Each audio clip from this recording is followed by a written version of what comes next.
Народ, всем привет! Сегодня пойдет речь о камине на водяной основе или подогрев воды дополнительной.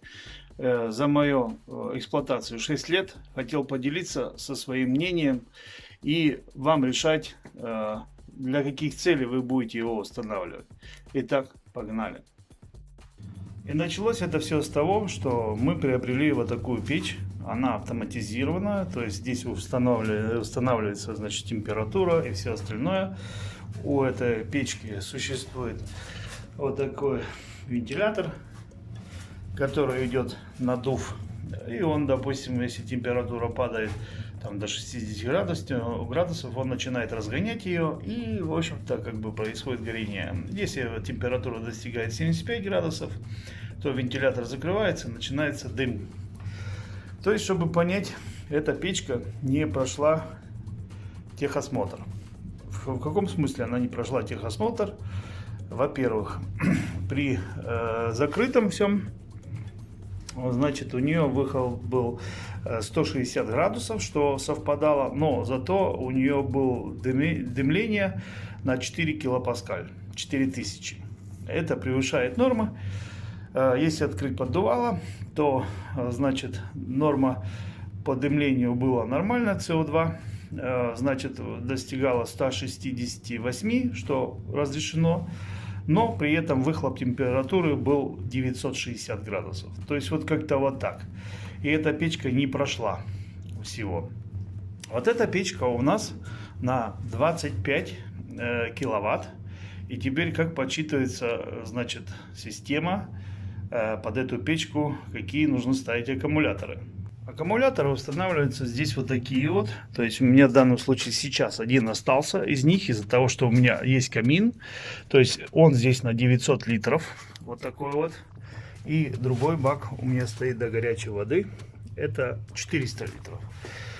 То есть получается на 1 киловатт нужно иметь такой аккумулятор на 100 литров. То есть получается 25 киловатт. Это значит, емкость должна составлять 2500 литров. Вот такой здесь закон.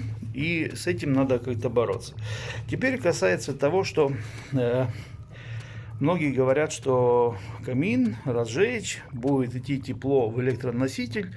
И после этого как бы лопота, и он будет отдавать. Ну, скажем, дом 260 квадратных метров составляет того, чтобы нагреть 2500 литров воды, где-то 4 часа. После того он начинает обогревать, или насосы начинают включаться, и пошла горячая вода по системе. Так вот, 4 часа нужно топить. Вы отработали 8 часов. Пришли домой, 4 часа начинаете топить, и после 4 часов вы только нагрели котлы, или в любом случае до температуры, скажем, ну, у меня сейчас 50 градусов. В данном случае, я так понимаю, печка сработала на горячую воду. Да, сейчас она нагревает горячую воду. Вот, поэтому система сработала. Когда нагреет горячую воду, переключается снова на печь. Так вот. Значит, получается, что 4 часа вы должны протопить и потом идти спать. Пока вы просыпаетесь, у вас в квартире дубильник, и вам нужно быстренько идти растопить еще часа 4, чтобы успеть на работу. Вот такой как-то принцип этой системы.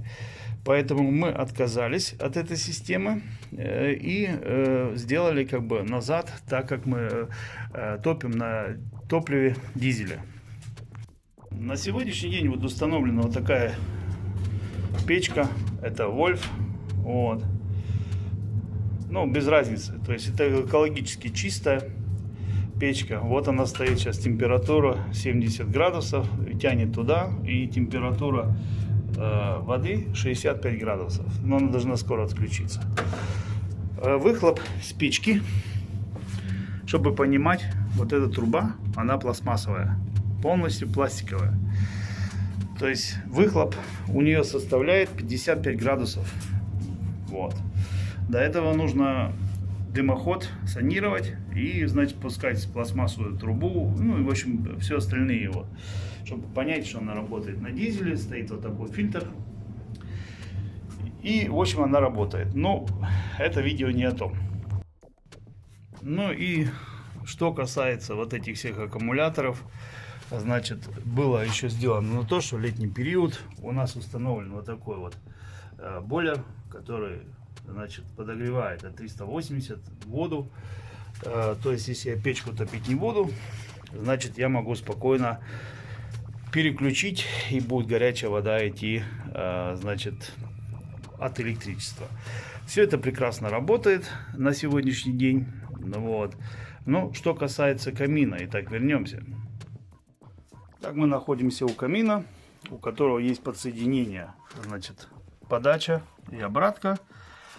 На нем установлен вот такой термостат-датчик, который идет непосредственно, значит, вот такой вот фишки. Это, значит, такой кран, который имеет свойство. Он знает, что камин у вас сейчас должен закипеть. Он открывает подачу холодной воды и тут же сбрасывает горячую воду, которая, как бы, в данном случае находится в самом только камине. Очень прекрасная штука, классная, четкая. Вот. Мне она понравилась, поэтому 2 раза или 3 раза было такое, что перегрев системы, вода начинала типа закипать, срабатывал, значит, датчик, и открывался клапан, сбрасывала воду и тут же заполняла водой. Теперь многие говорят, что нужен ставить, как бы, межвентиль или в любом случае регулятор, который подмешивает воду, чтобы не ходила холодная вода с обратки, а горячая только шла туда. Это правильно. Почему? Потому что если холодная вода будет попадать, значит, сюда, в печь, то происходит конденсат, и конденсат капает прям с поддувала прям на пол. И я скажу, что убрать этот конденсат очень проблематично, потому что он такой едкий, черный. В общем, некрасивая. Поэтому сделана у меня другая система. Здесь такой стоит термостат. Его восстанавливаешь. Ну, в данном случае он стоит на 70 градусов, потому что я не хочу, чтобы он срабатывал. Дело в том, что он немножко подломан. Когда делали вот эту стенку, один из работников, в общем, умудрился туда залить воды вместе с песком, и термостат не стал работать. Установил я непосредственно дополнительный вот такой вот, значит, выключатель, чтобы включать и выключать. Вот. Также у меня стоит датчик температуры. Сейчас у меня здесь 35. Почему? Потому что насосы отключились, и сейчас греется горячая вода. Вот. Ну, чтобы мне топить, мне стоит только вот нажать эту кнопку. Срабатывает, значит, насос, и погнало это все дело. Это раз. Во-вторых, я устанавливаю температуру здесь. Вот, сработал до 25 градусов. То есть мы выставляем здесь температуру вот 35.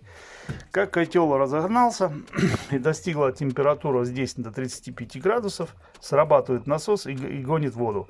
Как только остыло, насос отключается. Поэтому подача воды в котел, значит, регулируется самим собой, так сказать. И вот при этой системе, значит, у нас нету вот этого конденсата, который, значит, текет из-под дувала. Ну вот, друзья, вот такая вот правда по этим каминам. Что касается этого камина. Камин используется у меня здесь в гараже. Почему он здесь стал? Потому что, когда запретили использовать ту печку, а ее вообще не было, мы гоняли этот камин, чтобы как-то натопить помещение, тот дом. Да? Вот. Это 9 киловатт, да, камин. Вот. Вообще он 12, но 9 идет на воду. То есть это слабенький камин. Чтобы вы понимали, его нужно было, короче, гнать. И мы его гоняли, из-за этого мы поменяли все камни, которые внутри, они все потрескались, нам пришлось ее заменить. Теперь он, конечно, работает редко, но в любом случае так топить бумажку, посидеть у костра, ну так, что-то это самое. Поэтому людей, которые думают установить камин в зале, и мы будем топить дровами, будем на чем-то экономить, я бы сказал, что никакой экономии в этом не будет. весь день и ночь сидеть перед камином никто не будет, поэтому, что говорят, нагреть аккумуляторы, и аккумуляторы будут. Да, аккумулятор без подогрева мгновенно опустошится и выключится, и будете вы будем колотунбай. Так вот, что касается некоторых вещей, которые не учитывают, то есть получается на 1 киловатт 100 литров, да, то есть получается у меня 9 киловатт, мне нужно 900 литров. Та бочка стоит 980 литров, вторая бочка на горячую воду 400 литров. То есть у меня разрешено, и получается, мы недавно прошли техосмотр. Прошли техосмотр мы всегда, как говорится, вот тут я заменил трубу, потому что за 6 лет она начала прогорать, и, в общем, появились маленькие дырочки. Ну, правильно, нужно заменить, все-таки пожарную безопасность нужно соблюдать. Ну, так как я его не топлю часто, я на них и не обращал внимания. Ну, ладно, заменили. Это все, что я сделал, как бы, в этом году с этой печкой за 6 лет. Вот, ну, по своей глупости, то, что мы топили, конечно, мы поменяли и, как я уже говорил, камни внутри, это тоже мы заменили. Ну, как бы это все глупость, я не считаю, что это производство, ошибка, это наша ошибка. Но у нас она нужна была делать, потому что иначе другого способа не было. Перешел я на дизель, теперь дизель сам регулирует температуру, вот. И, значит, на этой системе, значит, получается, что мне топить не надо.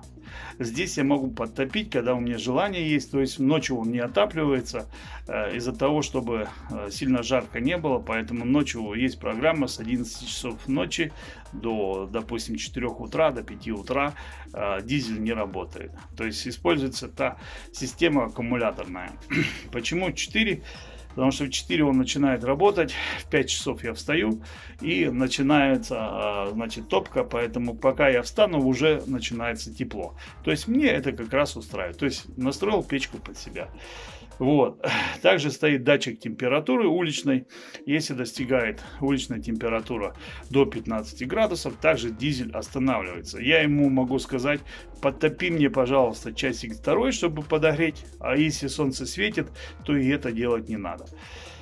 Ну вот, вся правда про камин. Что касается стекла.